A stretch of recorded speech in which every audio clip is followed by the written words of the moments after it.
What's up, guys? Welcome back to Miles TV. Today we're going to be doing a new series. Me and Faye are going to start from the beginning and go along with it, reviewing TheHomeBrew's new campaign, Retrograde Infinitum. This by far is it's a part of the world that Grant made with TheHomeBrew, and I think it takes place a little bit after that.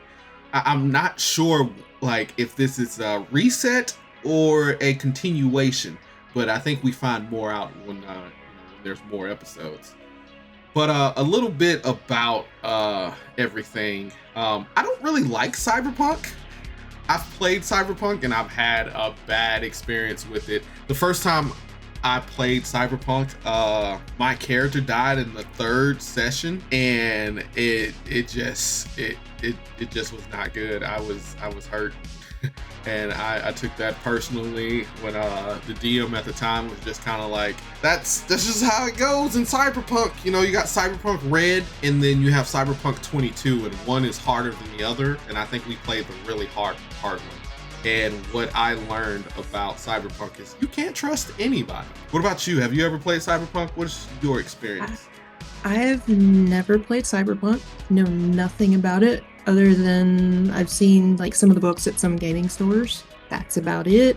And it's got pretty art. I don't know. Have you seen the Cyberpunk from the Netflix series? I started watching it and then I quit because I switched to Hunter x Hunter. Oh, well, I'll tell you, Cyberpunk from the Netflix series, Edge Runners, I think it's called. It is real close to how the game's supposed to be played, story-wise. Like, nobody wins in Night City. Nobody wins. Everybody loses, and it's a horrible time. Everybody hates to be there.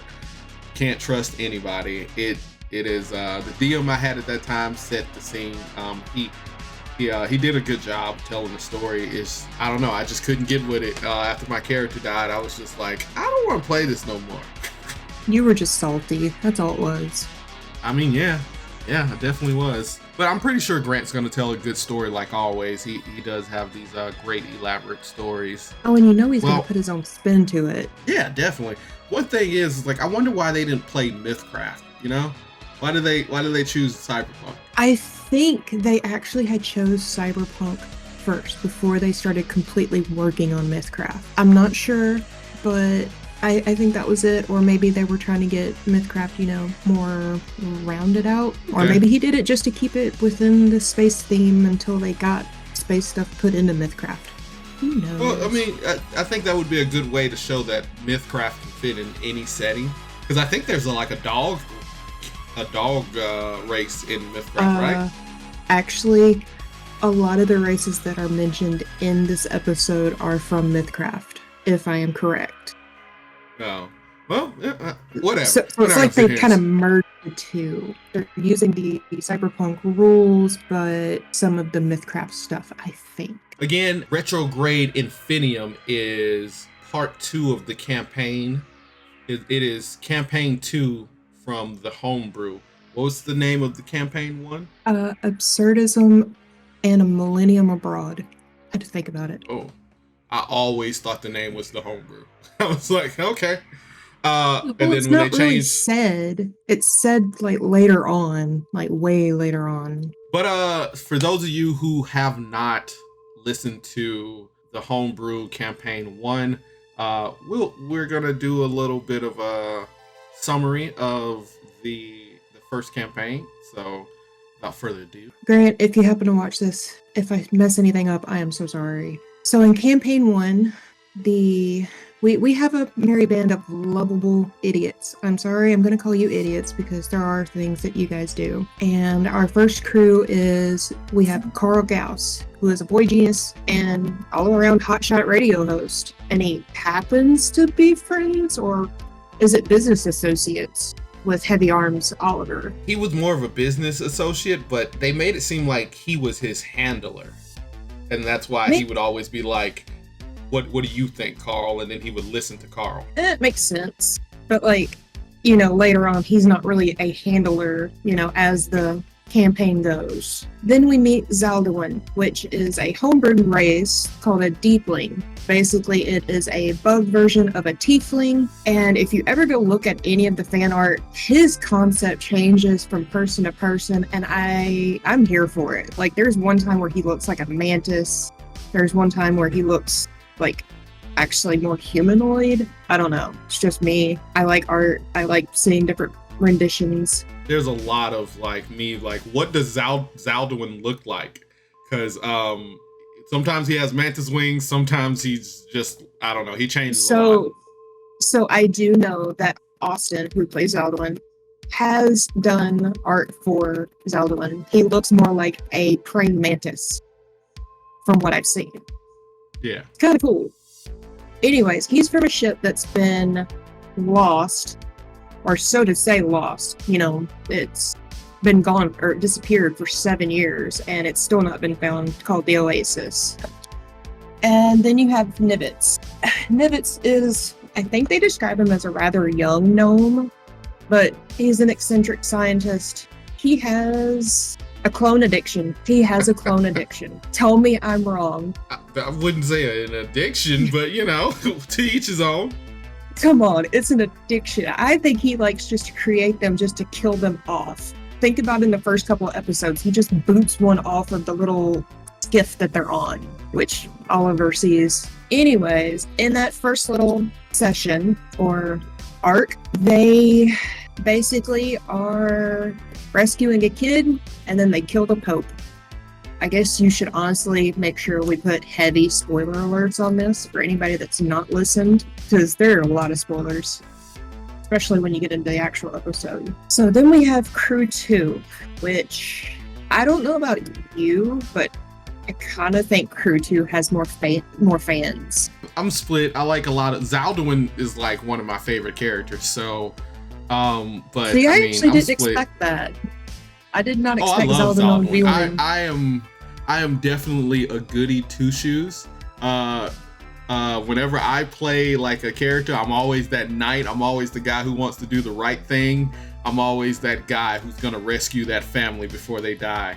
So Zalduin just reached out a lot to me. I was like, I really like Zalduin. See, and when I play, I'm more chaotic, but like chaotic neutral. Like, don't leave any of my characters around animals, especially if they're dangerous, because she's gonna try to pet it. I mean, I let a tiger out. Anyways, in Crew 2, we have Mordecai. He's an ex-ender, big, you know. Actually, I don't even know if he's supposed to be big. I know he's like taller and lanky. Mordecai's his own thing. I don't know how to describe him. Then you have Tevian, which I think wound up becoming a lot of people's favorite. He's an outlaw, but he's a righteous Aarakocra. But he also knows that 3 ain't lucky. And you have Grundle. Grundle became the spokesperson for the homebrew. He's...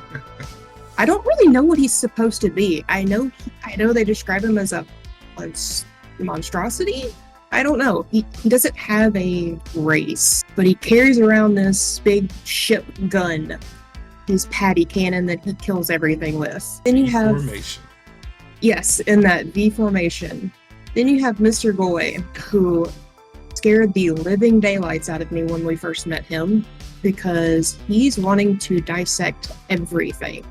He wants the body parts. He is a butcher and a researcher of sorts. We do have 2 other characters in here. Nabby is one. She's a druid. She's very timid, but she has a pet frog that does a lot of work on the island of Pergaria. I was looking at your notes and I was like, who is Navi? And now I just remember that he was a person at the beginning, like the first episode. Yeah, it's Grant's wife. I completely forgot about that. Okay, look, Nabby steals the ship and disappears because, you know, they decided for her not to play, which, you know, I get it. It's time consuming. They have kids. Yeah. I wish we would have got more of her because I thought she was adorable. She showed that she had the pet frog. That was Grant's wife. Yeah. Yes, that was his wife. Or is his wife. Not was. It's making sense. This is making sense. Okay. I did not know. I always wondered what happened to that girl who was on that woman. Well, That's why, like, whenever they were battling, that's why Grant played the frog, because I think Heidi wasn't too sure on how to play with the frog. Oh. Which, Man, you just blew my mind. I thought you knew that. I did not know that. I did not know that was Grant's wife, and I just thought, I didn't know who this woman was. I was just like, oh, I guess she's never coming back. No, that's all it was. But we also have Billy Boom. Everybody forgot about Billy Boom because the wild magic of this island made it so that everybody forgot about him. At the end of this arc, we meet a shrimp named Adam who teleports them to the Oasis, which is that same ship that disappeared 7 years ago. Unfortunately, they got stuck on an escape pod for 7 years. An escape pod with only one toilet seat and a grundle. I'm pretty sure that they had fun because, Mr. Goy taught him how to read. I'm not going to say this. Actually, no, I'm going to say it. I think he also taught Mordecai how to read because, I'm sorry, that boy wasn't that bright. The whole 7 years, Grundle has to remind them that he killed a dragon. After the two crews meet, they learn about Essence. And after they learn about the Essence, that's when they find out that they're all connected. And if they stay together too long, they share memories. Then leads to them learning about the path and the convergence and a door that's being stuck or held open. They're not really sure. Long story short, they uncover that they're essentially the gods. They're the ones that are holding the door open. They've done this 36 times previously. And Time, who's also known as the Burning Man, who keeps reoccurring in all of their dreams and certain things, he keeps resetting it because they all keep making the same choice. Time wants destruction. Destruction and time go hand in hand. But at the end, the crew finally makes a decision that instead of getting rid of destruction like they've done 36 times, to go and make a whole new world together and make it work no matter what. And that's the end. Or yeah, so we think. And this new world that they created is what we're going to talk about. We get into cyberpunk aesthetic world. Episode 1, Welcome to New City. Grant starts out very cyberpunk heavy feels. The music's kicking. He does the radio jock intro. Like it's heavy duty cyberpunk vibes. But that we music start is out actually by Maiko. Oh, dope.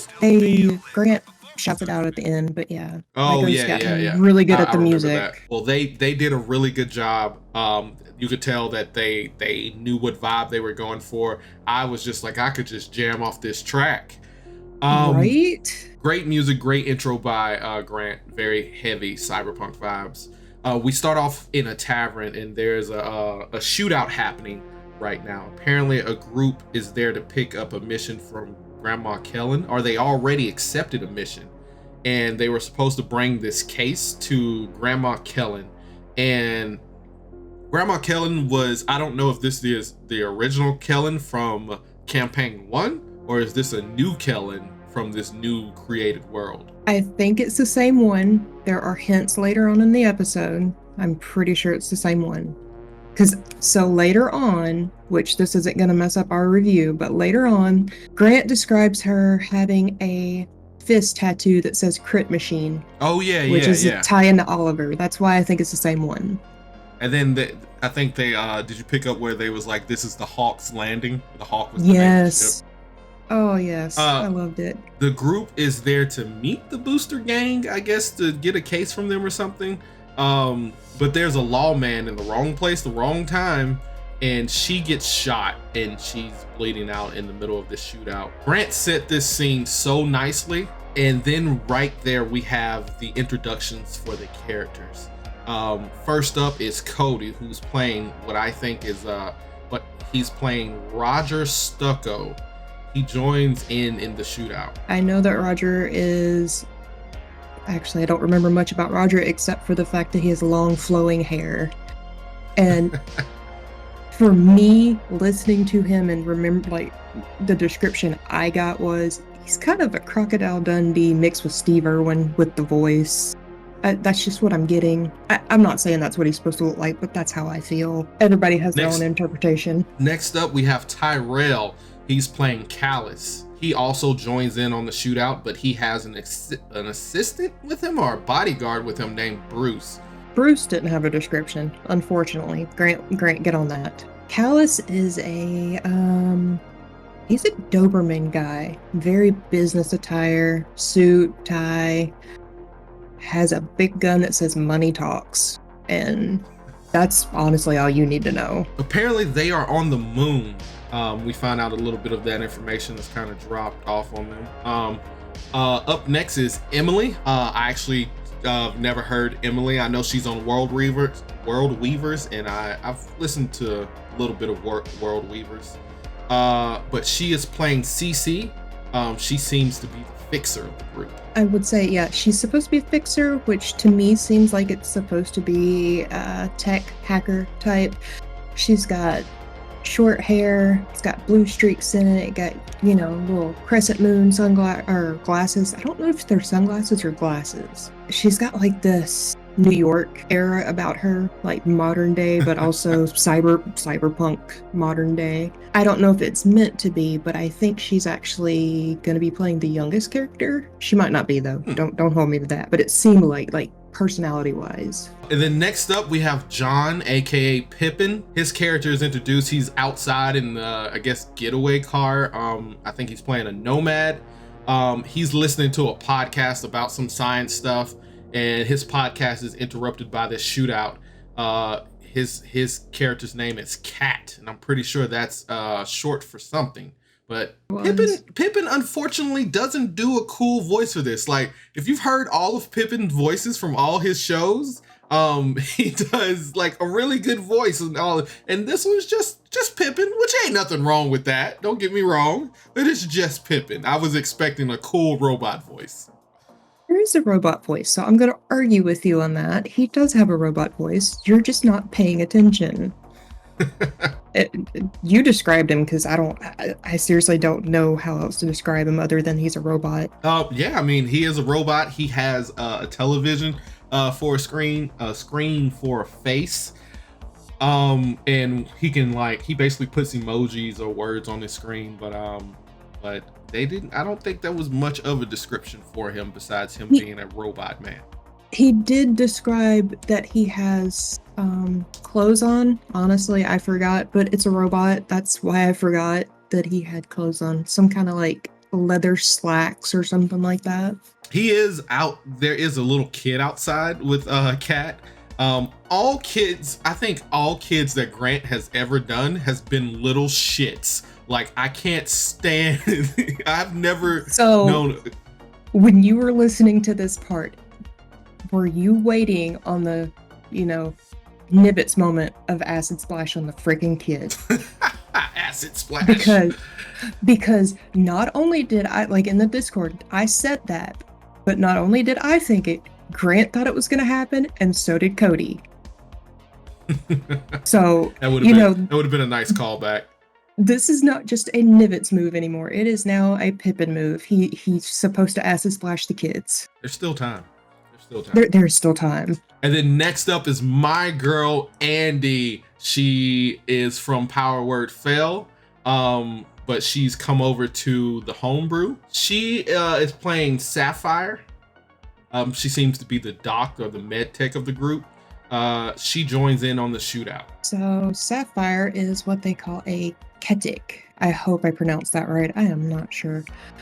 But she's panther-like and is described to be like 5'10", wears these immaculate heels that just are amazing. She's got cybernetics and like sleek black fur, but she has like this thing over her, over one eye, it seems like, or both eyes, and it's a mechanical device that lights up blue, like the cyberpunk type blue that you think neon. Sorry, I knew a little bit more about her because that one got me. Because she's the best. That's it. She's the best. It's not just that. It's a creature. I like creature characters. It's one of the reasons that I like Callus. It's one of the reasons I like Spunk and Ferric. I just like creatures. Okay. She is trying to decide whether to help the bee, and the bees we find out are the cops of the cities. They serve corporate interest, short for corpo.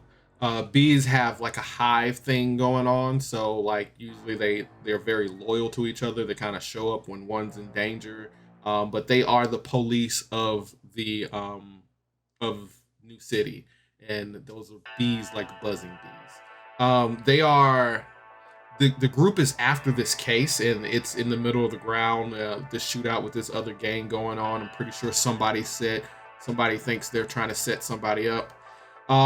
This little kid is just in the middle of a shootout. Like he's just like out there chilling, and I'm like, why doesn't he seem to care that these gangs are shooting at each other? Cat ends up, joining in the shootout, and he gets the case. It sounds like everybody in that was introduced is in the group. They have this kind of discussion on whether they need to leave B to die or not, because Sapphire's like, hey, I can probably save her, but you need to bring her with us.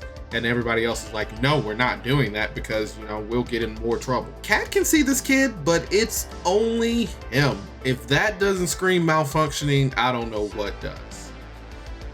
I was just going to say the robot's on drugs. I'm not sure what kind of drugs a robot can take, but, he's on drugs. Anime or TV show I was watching, but the robots were like shocking themselves to get high because they would overload their circuits for a while. Is that Futurama? That could have been. Yeah, that could have been Futurama. It sounds like something Bender would do. They all hop into this cannon station wagon. The station wagon is canon now. They hop into this station wagon, and Cat drives off. And apparently, that was only the prologue to the real campaign, and the show starts now. That was real good because I thought we were in it. I thought the show started. I was like, yeah, and then when it actually, I was like, man, that was cool, Grant. Like, that was a real good job. Yeah, I love the way that started because it's like instant action. Yeah. But now we are introduced to our 5 players. We have Andy. She's playing Sapphire, the med tech. We have Cody. He's playing the rocker boy. He's playing rocker boy Roger Sacco. And Emily, she's playing the fixer, CC Wren. Pippin playing the nomad Cat. And Tyrell playing the executive Callus Vought. I actually think Pippin's character is called an Awoken? It's mentioned later on. Nomads a race in Cyberpunk. They drive cars. See, I don't know nothing. No, it's fine. It's just like learning a new game. Everybody's welcome. But he is playing. What is his race? I didn't know that. And it's called an Awoken, I think. Yeah, I think so. That would make sense because they're supposed to be this. They're like Warforges from D&D. They just gain sentient life. Pretty much. But the episode starts and Grandma Kellen runs a place called Hawk's Landing. And I just love that callback. It just made me feel all nice and bubbly inside. I got chills when that happened. I was like, nope, I'm gonna cry. I'm sentimental. They give the case to Kellen and she pops it open and she jacks into something and she confirms that this is what it is. Then we very quickly find out this is a new game with new rules. A lot goes into Cyberpunk. That's when I was like, I wonder why they didn't use Mythcraft, because it seems like this is Grant's first time playing Cyberpunk, because it seems like he doesn't know a lot of the roles or he doesn't remember a lot of the roles, but it seems like other people have played.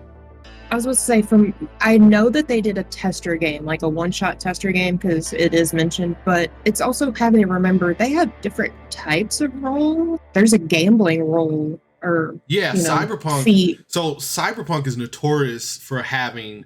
I got to share you the rule book because I have the rule book for Cyberpunk. It's notorious for having so many, like, if you don't take this class, and you'll have all these things that you can do. There's a role for everything, basically. Oh God.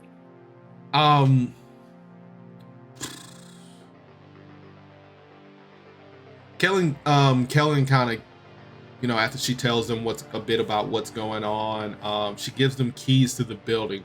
and they fight over who's gonna hold the keys. And it was so hilarious because Roger ended up catching the keys, and everybody's like, no, not Roger. Anybody but Roger. We can't trust Roger. It's because he's gonna let his bandmates in there. They don't need them in there. They steal everything. And they go back and forth about that. Cece ends up getting the keys, and when she looks at them, she sees that there's 5 copies of the same keys on there. And then, but she puts them in her pocket for now. This scene, they head into a club with a fighter's pit, I want to say. It's still the same thing. It's still Hawk's Landing. You know, Grandma Kellen has made a club. The room that they were in was just like a little outskirt room. Yeah. Yeah. So they walk into the actual club. They walk into this club and they hear music going. Music is playing. It's coming from somebody's from Roger's crew. They're waiting. Everybody's waiting on Roger's new song, but Roger's like, what is this awful music that is being played right now? And he hates it, but he finds out shortly that somebody from his band made this song, and he's just like, it sucks. It's well, he's also Houndor, I think. I don't remember how you pronounce it. Yeah. Is the one playing it.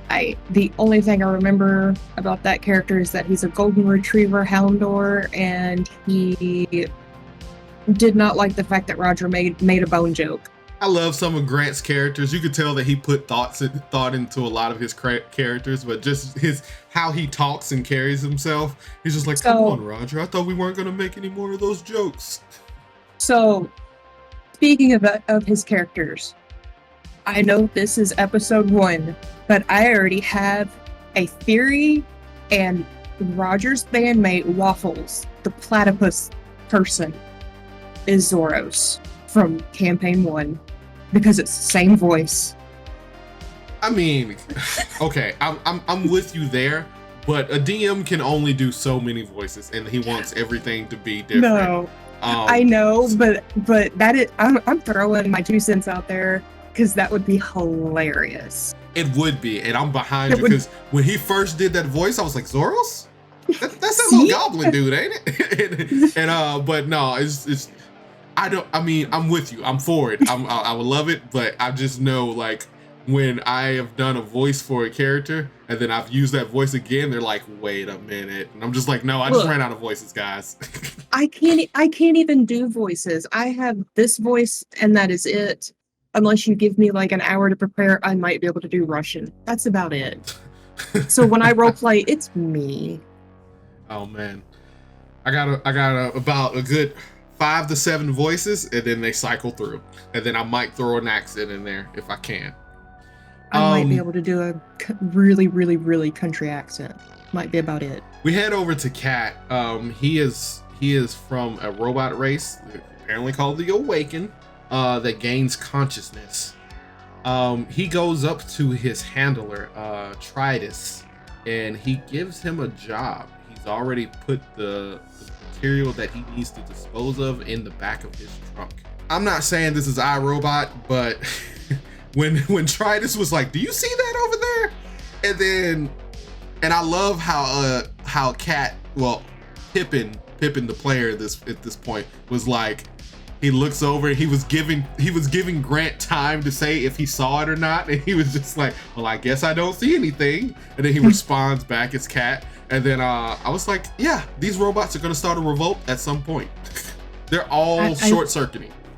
I love the fact that the Tritus's eyes kept changing, like from red to green to red. It's like, like he was angry or something. Yeah, there's a way to show emotion. We move over to Cece, which she has 2 friends at this place right now. One of them is pregnant. It is her tech friend, and Reika. What was the other person's name? The other 2 are... You got me on the spot, thanks. I don't remember. See, that's why I didn't say it. I remember Reika because I thought it was a pretty name. Yeah. But they are talking about how they got into the shootout, and they're like, basically like, Cece, was that you? And then it was like, ain't nobody gonna know about it. And they're like, it's all over the news. The bee died. And then just like, oh, yeah. well. Yeah, the younger girl, or the other girl, had already gotten the security footage for her though. She Yeah, was like, yeah. I got this. So yeah, the tech friend already like deleted the video footage, so that is good. That is the one thing. Again, cyberpunk, whole new system, whole new rules. If you ain't checking for cameras, listening devices, record like anything, that could screw you in the long end. So you always have to be aware of that stuff in cyberpunk. Okay, I can go ahead and tell you, I never want to play this. Man, anything can screw you. I would forget. Anything can screw you in cyberpunk. Like, I was playing a police officer in cyberpunk, and I had made it a habit to report back into like my station and being like, like checking in and telling them what I'm doing and stuff. But apparently the dispatcher I was checking in was relaying my information to a rival gang, and that's how my character ended up dying. Good job. Good job. But I was doing what I was supposed to be doing, so it's just... Anyway, we're not gonna go down that rabbit hole. Freddie and Bruce talk about ways to make money. Freddie is Callus? Like, who is Freddie? Freddie is a bartender at the yeah, he's like somebody that Callus knows though, like he's given him jobs, things like that before. Okay, because Callus got in the conversation too, and I was like, who is Freddie? But I guess that's the guy that gives them jobs occasionally. Bruce and Callus, they take jobs from this guy. They watch the fight, and a couple of people place bets, and I think Sapphire placed. Oh my God, Sapphire placed a bet, and she had a critical fail, so she lost her money, and everybody who betted the other way got like 30 credits. No, other way around. Cat failed. Cat failed? I think it was Cat failed, and Sapphire was the one that won all the money. They head over to talk to Kellen, and after she finds out she can trust them, because she's kind of like, this is a big job, and I need to know if I can trust you. She does an insight check. She does, I forget what they call it in Cyberpunk, but she does a roll, and she gets a crit, and only person she's kind of worried about is Callus, because he protects the bottom line. She tells them that she is working on a big job. Apparently this guy who is going to die soon, and he's leaving everything behind.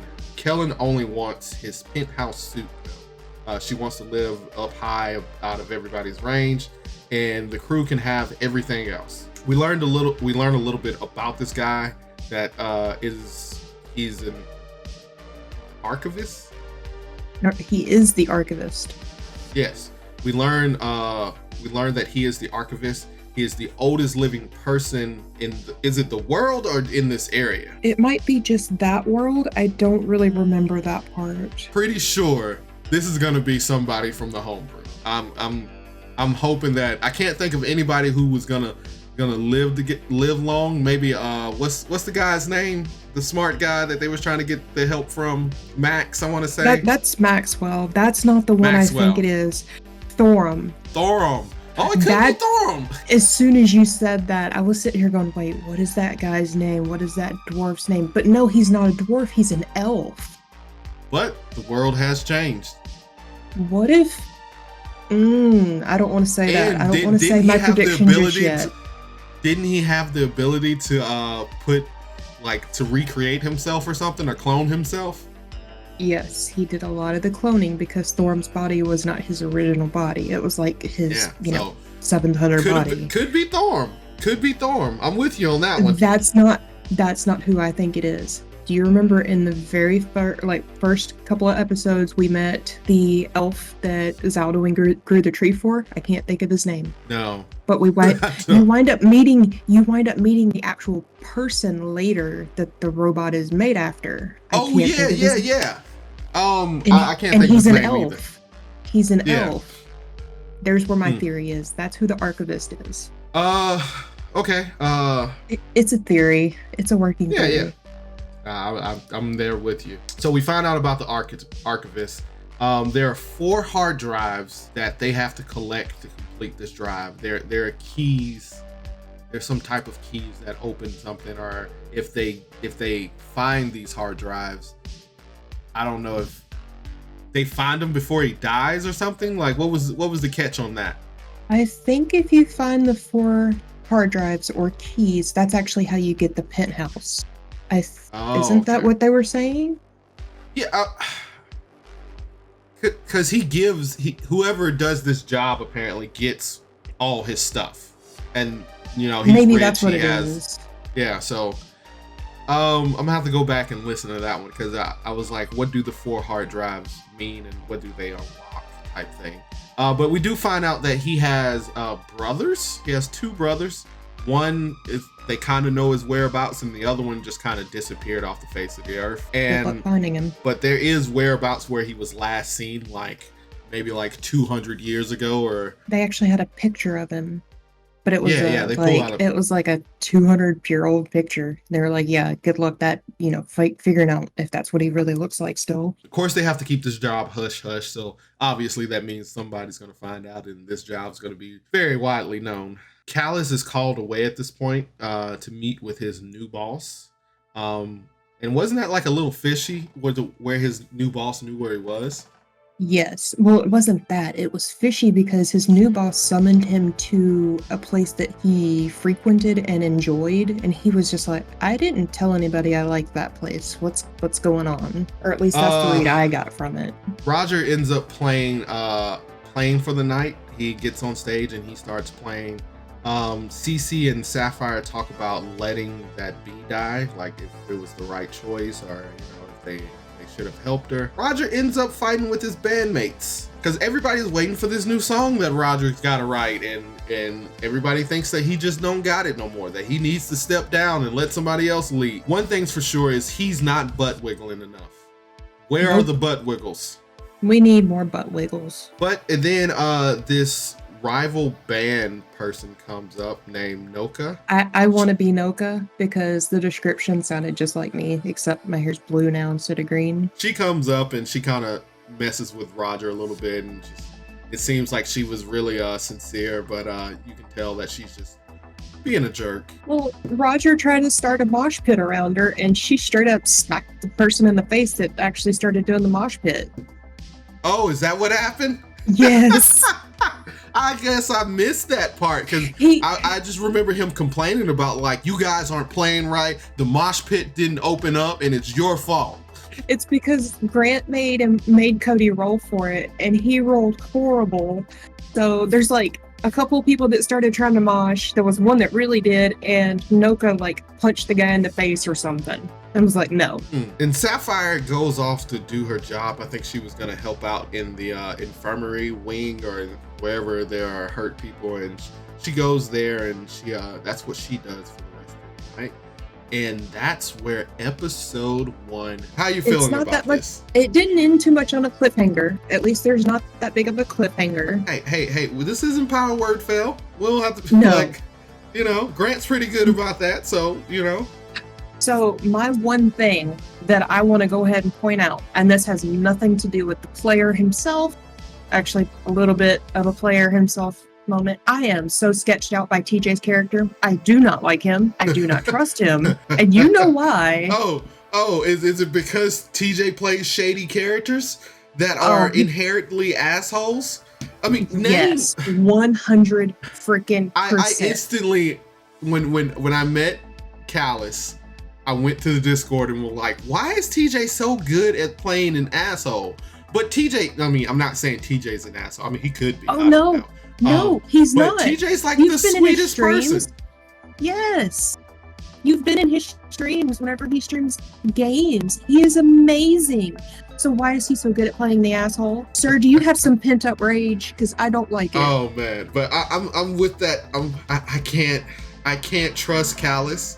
TJ is by far like the shadiest player. So I heard that he played somebody who turned on them and I don't know. I haven't watched that one. Like I've been trying to get caught up on stuff, and that's one that I need to get caught up on. I know he showed up in it, but I did not know that part. Oh. And that it doesn't surprise me. TJ is you gotta watch out for him. I thoroughly enjoyed the episode. Like, God, it gave me heavy cyberpunk. I can't tell you how I felt like I was watching an episode of Cyberpunk. I was back to playing Cyberpunk with my friends. This episode, this just had all the right feels, and Grant did a great job introducing all the characters, getting a feel for everything. It felt so nice. My one thing is that Grant can throw a lot of information at you at one time and expect you to like just, I'm not saying he expects you to know it, but he throws a lot of information at you at one time, and it's a lot sometimes. And I'm like, it's all information I want to know, but it's just a lot. So it's just kind of like overload sometimes. He's not as bad as Nathan. I'm not complaining because I actually like the information, but it's also because of when I listen to the show. I'm bored. I'm at work. I can take it all in and listen to it again. And I'm not one for rewatching or re-listening. I will rewind, but if I gotta go back and listen to the show a second time, it's surprising that I'm doing that with Power Word Fail. But okay, let's not talk about that because I've listened to Absurdism and A Millennium Abroad 3 times now. Really? 3? That's like 115 episodes. No, it's 118. It's 118. Oh, God. How do you think I did the intro? I could have compressed more into that. I still know that there's stuff that I should have put in there, but I didn't. Oh, man. But I could write a whole thesis. There's nothing wrong with listening. There's nothing wrong with listening to things over again and just repeat. If you enjoy it, do it again. But anyway, what would you score this episode 1 out of 10? All right, so 1 out of 10. It's the first episode. I'm going to go ahead and give it a 10 because it had a feeling that I've never had in a show. Don't get me wrong. First campaign was very tech, space themed, but this was different. And it's got a lot of potential. And that, like you said, the intro with the characters. I actually like that because in the first campaign, the session 0, when they introduced the characters, it wasn't boring, but it wasn't this. Yeah, definitely. In contrast, you can tell how far the homebrew has came. The first, I used to try to get people to listen to the homebrew, and I'm like, look, the first 12 episodes, you just got to sit through it. After that, it gets good. And it's because the audio was bad and like, I don't want to say like they weren't fit. Okay, so if you recommend it now, they have actually went back and remastered some of it, and it sounds so much better. Really? Because I asked Grant if they were ever going to do that, but he was like, he was working on too much stuff at the time. I'm pretty sure Cody did it, maybe Pippin, I'm not sure, but somebody like a couple of weeks ago, they took down the first 10, maybe 12 episodes and remastered them. Not that I've been listening. Hey, there you go. But you can see the growth from the episode 1 of the first campaign to here. I thoroughly, even though I feel like Grant threw information at us a lot, like he threw information at us, I will definitely give this episode a 10 out of 10. I'm trying to find something. I don't know if you can pick it up. I don't know if it picks it up or not. But this is... It's hard to see. No, it's actually a sticker. It's a sticker for the show that you get if you go subscribe to the Patreon. At least until I run out. I heavy 10 out of 10. I got a feeling from this, like you said, this show gave me like I'm watching an episode of Cyberpunk Edge Runners. This is season 2 of Edge Runners. But yeah, so 10 out of 10. You give it a 10 out of 10. Yes. This episode 1 is amazing. I love it. Good job, guys. Keep up the good work. Hey, we forgot something in this whole entire thing. There are also vending machines with Carl Goss on it that vend out Green Gorgons. Oh yeah, there sure was. That was early in like when Roger. I thought that was Roger found it. Cody found it. And it's malfunctioning and just shooting them out. Green Gorgons, right? Yes, Green Gorgons. Right. I'm a sticker for that too. But yeah, guys, go listen to this episode. It's a great first episode. We will be back next week with episode 2 review, right? Yes. 2. Not 3, 2. I was I trying got to hold somebody up else. 2.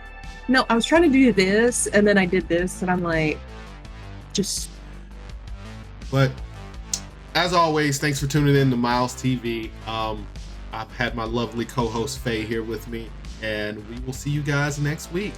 Bye. Bye.